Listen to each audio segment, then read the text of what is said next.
Dear students, welcome to the science class. So in the last class we were discussing about the exercise questions related to the work and energy topic. So we discussed about the 7 questions. Today we are going to discuss about the remaining questions. So let us consider the question number 8 here. Does the transfer of energy take place when you push a huge rock with all your might and fail to move it? Where is the energy you spent going? So in this question what they are asking here, does the transfer of energy take place when you push a huge rock with all your might and fail to move it? So where is the energy you spent is going? So let us take the example question here, that nothing but 8th question. So let this be the rock. This is the rock and it is pushed by us in this direction. Right. When you push this rock, it is not moving only. It is not moving only. So while pushing this rock, what we are doing here, we are applying the force. So when the application of the force comes, what it is going to come? The energy is also going to come. So when we apply full our energy, full power, whatever our energy consumption is there, we are applying that energy on this rock so that the rock should move. But what is happening here? The rock is not moving at all. Rock is not moving at all. So that means the energy which we are wasting here is not transferring from us to the rock. It is not transferring from the us to the rock. So where does that energy is going? Now if the rock moves, that means whatever the force we are applying here, that is nothing but the energy we are applying here, we are using here, that energy is transferred to this rock. Because of that rock it is moving. But here in this case the rock is not moving at all. So that means there is no energy transferation takes place between the us as well as the rock. So where does that energy went? So where does that energy went? So we know that while moving the rock, we know that we are going to use our muscles. So that there comes the muscular energy. So whatever the cellular energy which is converting here, which I am taking here, it is getting converted into the muscular energy. So when you apply the force push on that rock, what we are doing here actually, we are doing the contraction and relaxation of the muscles. So our muscles are going to contract and relax. So for the movement of the contraction and relaxation of the muscles, it requires energy.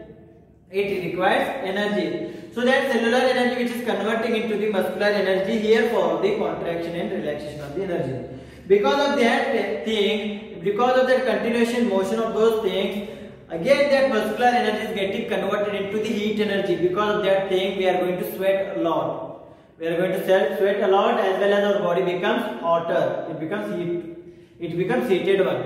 So whatever the energy we are trying to move that, we are utilizing for trying to move that rock is getting converted into the muscular energy. That muscular energy is getting converted into the heat energy as well as the sweat. Because of that thing, that energy is going somewhere else, but it's not transferring into the stone.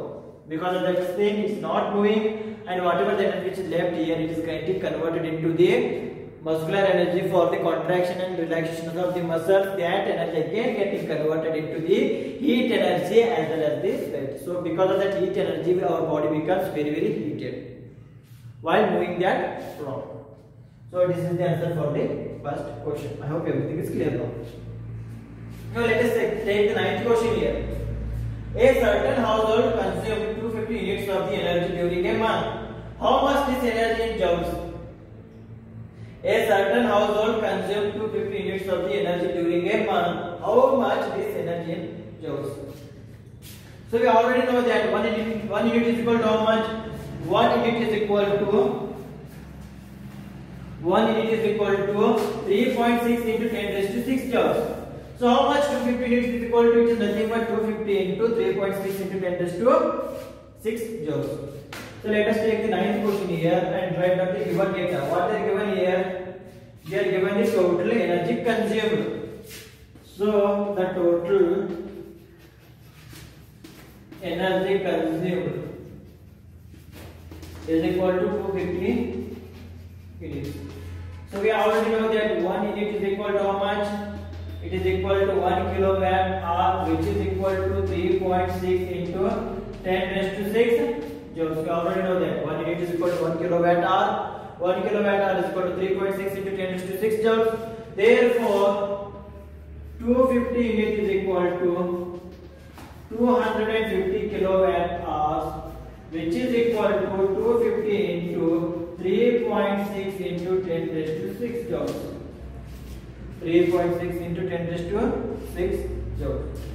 So 3.6 into 250 is equal to how much? It is equal to 900. It is equal to how much? It is equal to 900 into 10 raised to 6 joules.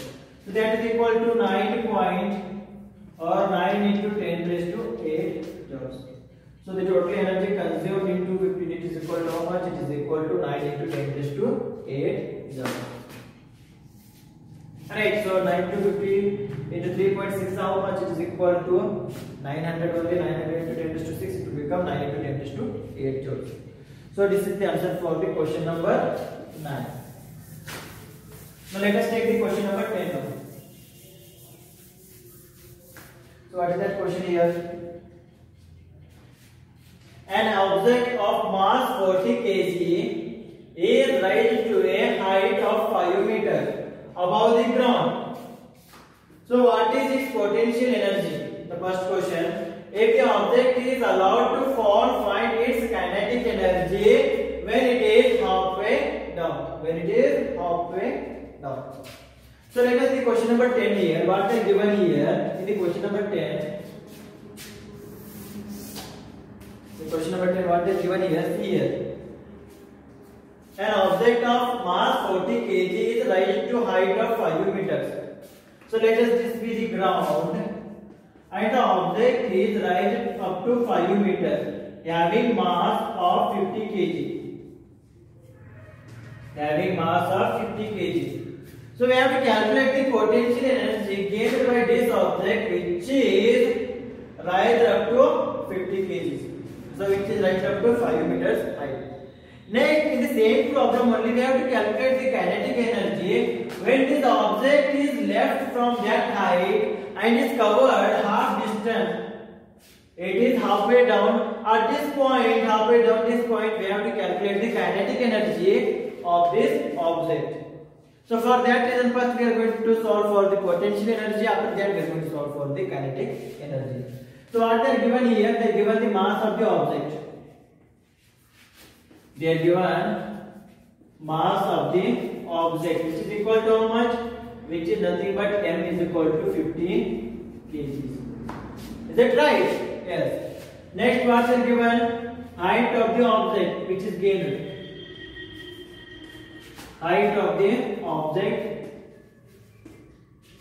that is nothing but h, which is nothing but the displacement, which is equal to how much? 5 meters, right? Object is kept at a 5 meter height, having weight of 50 kgs. So it is directly going to gain some potential energy. So we have to calculate that potential energy up to this height. Right? We already know that the formula for the potential energy is nothing but EP is equal to mg into h. So we already have m and we have h.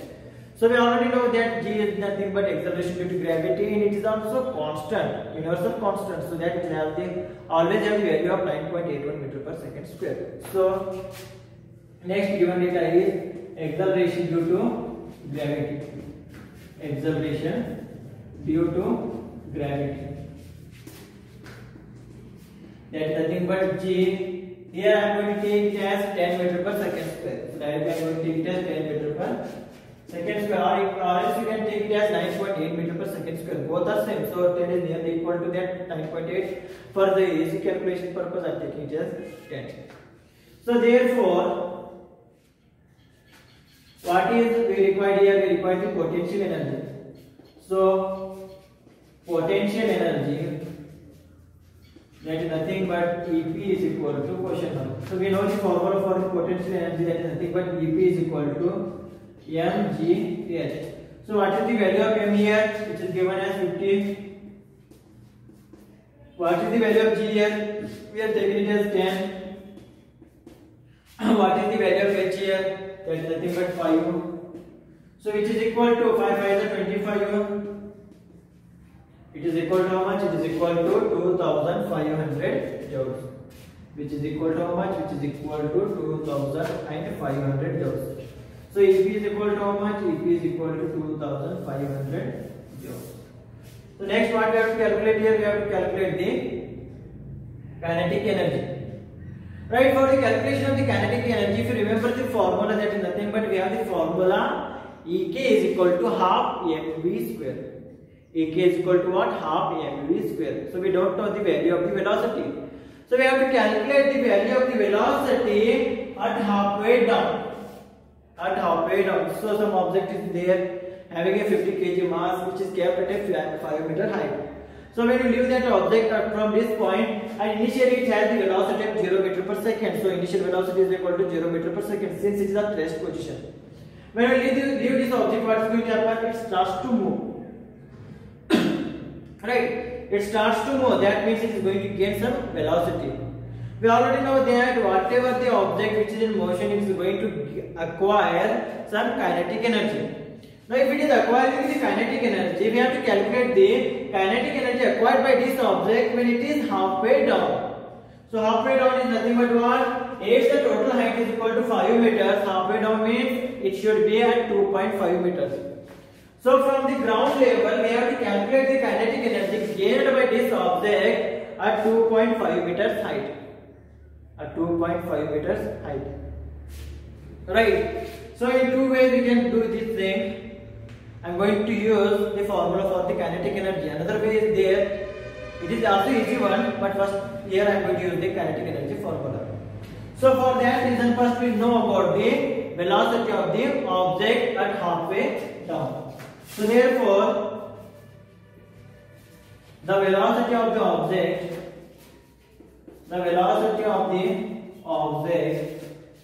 when it is halfway down. When it is halfway down.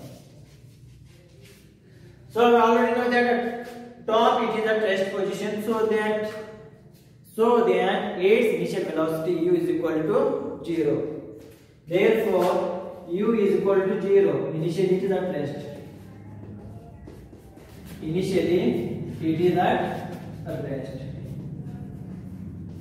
Now we have some relationship, that is nothing but s is equal to ut plus half at square. We have the first relation. We have second relation, that is nothing but 2as is equal to v square minus u square. As well as we have the third relation, that is nothing but v is equal to u plus at. Right. If you see here, they are not given the time as well as they are not given the acceleration. So sorry, they are not given the time as well as we don't know the time only. So that it is not possible to use the first two equations. That is nothing but s is equal to ut plus half at square. We can't use it. As well as we can't use v equal to u plus at. So we directly going to use the equation number 3, that is nothing but 2as is equal to v square minus u square. So a is nothing but g here. Right. And also you see here the velocity of the object when it is halfway down, u is equal to 0. In the same way, what will be the value of h here, height here? At the halfway down, it will be equal to h by 2, which is equal to 5 divided by 2 meters. 5 divided by 2 meters. So we are going to use the equation that is nothing but 2gh is equal to v square minus u square. We are going to use this equation that is nothing but 2gh is equal to v square minus u square. Put the values of all those things, that is equal to 2 into g is given as 10, that is nothing but 5 divided by 2 is the h value, right? So that is equal to how much? V square minus u square. So it is nothing but how much? It is equal to 0. 2gh into, right? So 2 2s are 2 1s are 2 1s are. So 10 5 how much? It is equal to 50. Therefore, v square is equal to how much? It is equal to 50. Therefore, v is equal to how much? It is equal to root 50. So the final velocity at the halfway down, at this point, it is equal to how much? It is equal to root 50 meter per second. It is equal to how much? Root 50 meter per second. So I hope everything is clear here now. So next what we have to calculate here, we have to calculate the kinetic energy. We have to calculate the kinetic energy here. So we have the value of V as well as we have the value of M. So we are going to use that value and we are going to find out the kinetic energy. Therefore, kinetic energy at halfway down,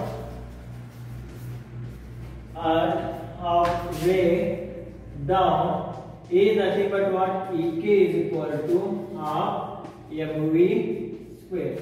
Therefore, Ek is equal to half m value is 50 into v square value is root 50 square. So square and root get cancelled. If you remember the mathematical class, that is nothing but root can be written as 1 by 2, so that 2 into 1 by 2 is equal to 1, so root and square can get cancelled. So 2 1s are 225. So therefore Ek is equal to 25 into 50 is equal to how much? It is equal to 1250.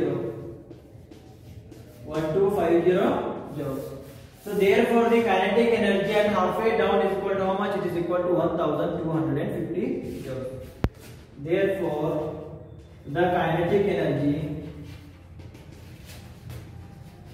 the kinetic energy at halfway down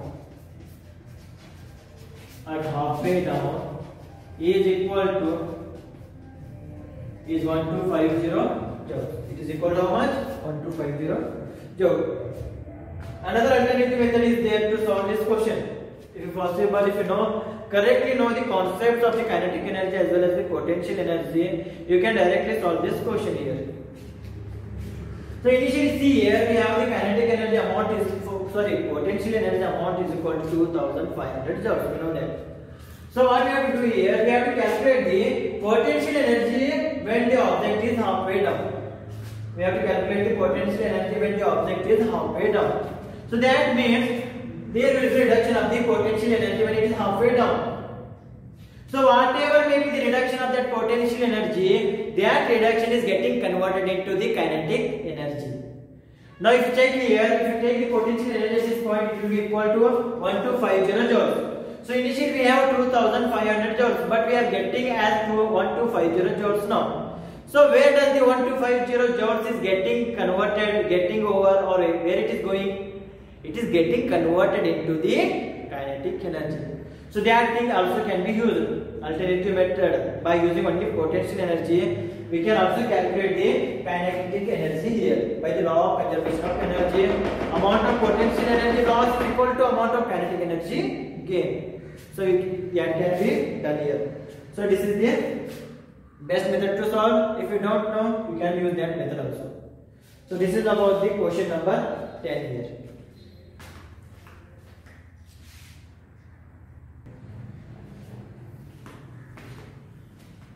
So now let us consider the question number 11 here.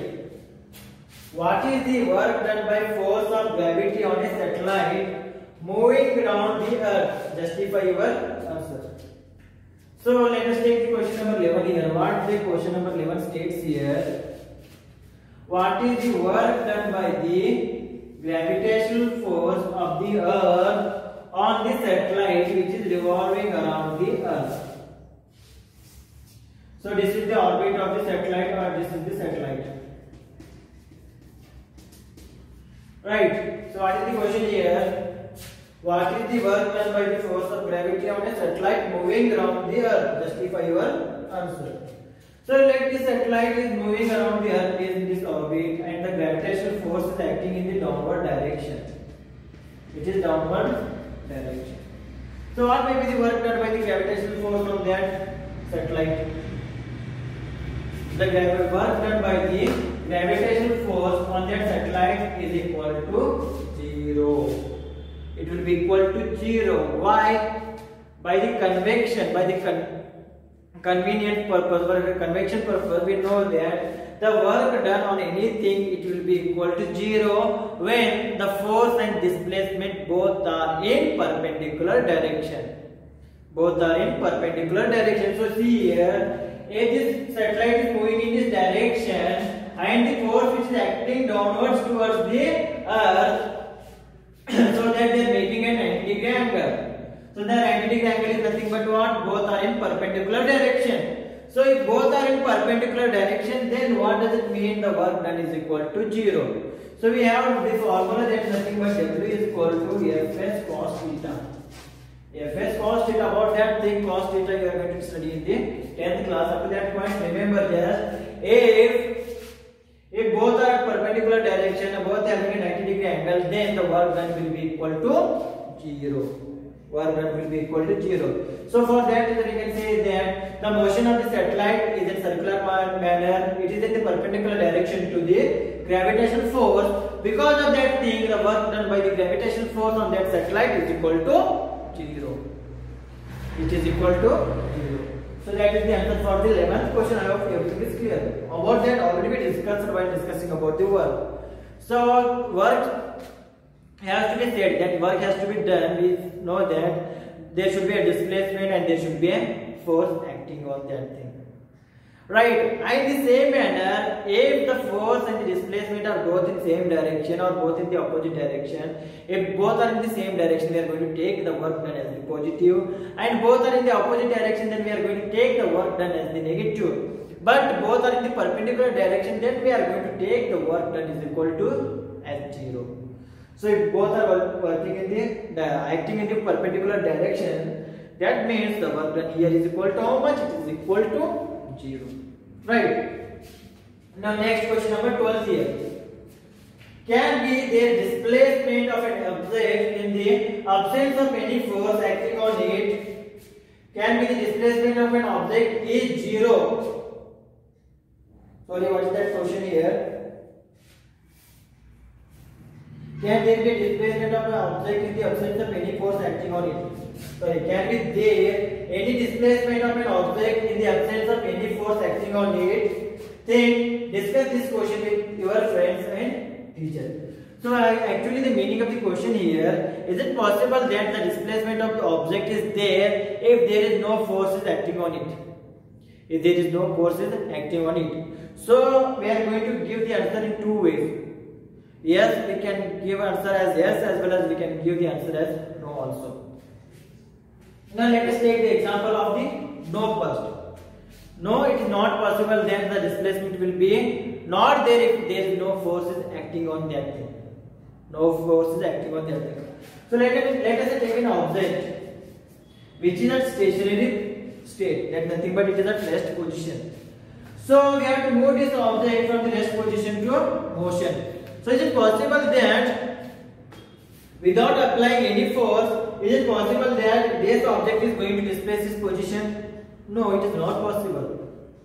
It is not possible. So in the first condition, that is nothing but when an object is at rest position, it is not possible that without any force the displacement will be there. So it is not possible. For that thing, the answer is no. Let us consider the second case here. There is an object which is already moving with initial velocity. It is already moving with uniform velocity.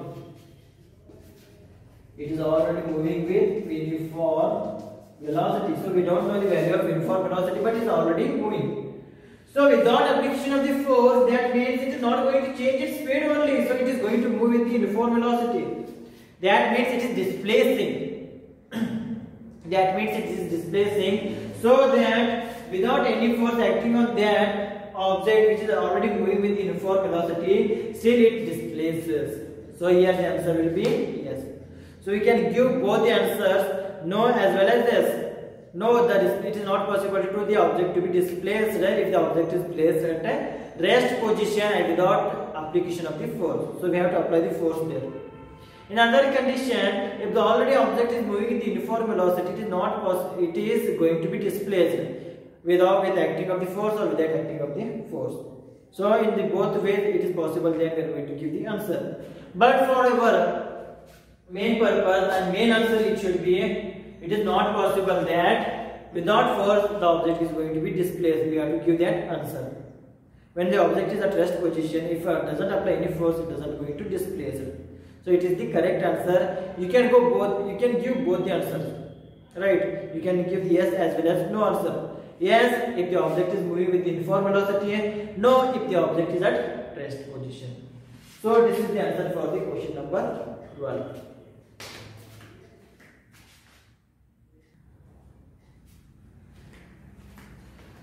Now let us consider the question number 13 here. A person holds a bundle of hay over his head for 30 minutes and gets tired. Has he done some work or not? Justify your answer. So let us take an example that I am that person. I am taking some hay on my head. Right? I am keeping that hay on my head for the 30 minutes. So after keeping that hay on my head for 30 minutes, I am getting tired. So here what I have to tell here is I am doing the work in that keeping that hay on my head, or else I am not doing the work. If I am doing the work, justify my answer. If I am not doing the work, then also I am going to justify our answer. Right. So here, see here. So we already know that by the definition of the work, that nothing but work is equal to force into the displacement. Force into the displacement. So by definition, if you go here, we are applying the force on that object, right? We are applying the force on the hay in the opposite direction towards the upward direction. Right? We are keeping that and we are applying the force towards the upward direction opposite to the gravitational force. Because of that thing, we are placing that hay and we are applying the force in the upward direction of that hay. Right? And if you check that displacement of that hay, bundle of hay, is 0. Since it is on our head only, it is not moving in the upward direction as well as it is not moving in the downward direction. It is staying there only. It is staying there only. So if you take that thing, then the displacement is equal to 0. So if the displacement is equal to 0, then the work done here is equal to how much? The work done here is equal to 0. The work done here is equal to 0. Right? If you go by the definition. But if you check here, we are getting tired. Our energy is getting dissipated. It is getting lost here. So that means we are doing some work here. So what will be the work here? So we have to keep the object not on the ground. We have to keep that object on our head. On our head. Is it possible that without the presence of us, that hay is going to stand at that height? No, it is not possible. If I go from that thing, the hay is going to fall on the ground. The bundle of hay is going to fall on the ground. So to keep that thing on our head, to doesn't make that thing fall on the ground, so that we are applying some force here. We are transferring some energy from us to that thing, that bundle of hay. That means we are doing some work. So if you go by the definition, we are not doing the work because there is no displacement at all. If you go by that thing, if you go away from that thing, it is going to fall on the ground. That means it is getting some energy. It is keeping at some height, so that it is getting some energy. That energy is coming from where? It is coming from us. So we are those things. I am that person who is holding that bundle of hay so that it shouldn't fall on the ground. So I am is the obstacle between the ground and that hay. So that is nothing but if the gravitational force is acting on towards the ground, it is pulling that bundle of hay towards the ground. To stop that thing, I am applying opposite force. I am applying the equal and opposite force in the opposite direction, in the upward direction, So what will be applying the upward direction, as well as I am reducing the displacement of that object. That is nothing but I am making that object to doesn't fall on the ground. So that much work I am doing here. That much work is done by that person. So how much work is done by that person? That is nothing but it is acquiring some energy. That energy is nothing but what? It is the potential energy. So the amount of potential energy gained by that the amount of potential energy gained by that bundle of hay is equal to work done by that person. It is equal to what? It is equal to the work done by the person. So therefore W is equal to what? Here it is equal to mgh. It is equal to mgh. So both the cases are possible here. By the definition, W is equal to 0. But we are actually doing the work so that bundle of hay is going to get potential energy. So that work done is nothing but what? It is equal to the potential energy. Therefore, W is equal to what? It is equal to mg into h. Right. So this is about the question number 13 here. So next question number 14 here. Let us consider the question number 14. An electric heater is rated 1500 watt. How much energy does it use in 10 hours? How much energy does it use in 10 hours? So what they are given here? They are given the power of electric heater, which is equal to 1500 watt. So we know that we are going to calculate energy in the kilowatt hour. So that I am going to convert this watt into kilowatt. So I am going to divide by 1000. So 1500 divided by 1000 kilowatt. Right. So the time taken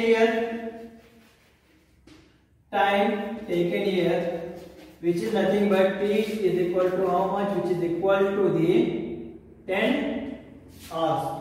It is equal to how much? It is equal to 10 hours. So therefore electrical energy is equal to E is equal to P into T. So P is equal to how much? It is equal to 1500 divided by 1000 into 10. So 0 get cancelled, this 0 get cancelled, this 0 get cancelled. So it is equal to how much? It is equal to 15 kilowatt hours. So energy used by the heater, is